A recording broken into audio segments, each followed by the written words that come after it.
felony counts of falsifying business records in the first degree. Under New York State law, it is a felony to falsify business records with intent to defraud and an intent to conceal another crime. That is exactly what this case is about. 34 false statements made to cover up other crimes. These are felony crimes in New York State, no matter who you are. We cannot and will not normalize serious criminal conduct. The defendant repeatedly made false statements on New York business records. He also caused others to make false statements. The defendant claimed that he was paying Michael Cohen for legal services performed in 2017. This simply was not true. And it was a false statement that the defendant made month after month in 2017. April, May, June, and so on through the rest of the year. For 9 straight months, the defendant held documents in his hand containing this key lie, that he was paying Michael Cohen for legal services performed in 2017.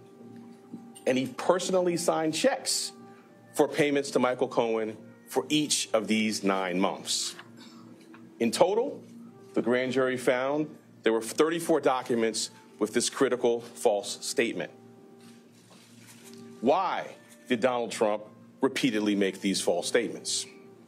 The evidence will show that he did so to cover up crimes relating to the 2016 election. Donald Trump, executives at the publishing company American Media Incorporated, Mr. Cohen, and others agreed in 2015 to a catch and kill scheme. That is, a scheme to buy and suppress negative information to help Mr. Trump's chance of winning the election. As part of this scheme, Donald Trump and others made 3 payments to people who claimed to have negative information about Mr. Trump. To make these payments, they set up shell companies, and they made yet more false statements, including, for example, in AMI, American Media Incorporated's business records. One of the 3 people that they paid to keep quiet was a woman named Stormy Daniels. Less than 2 weeks before the presidential election, Michael Cohen wired $130,000 to Stormy Daniels' lawyer. That payment was to hide damaging information from the voting public. The participant scheme was illegal.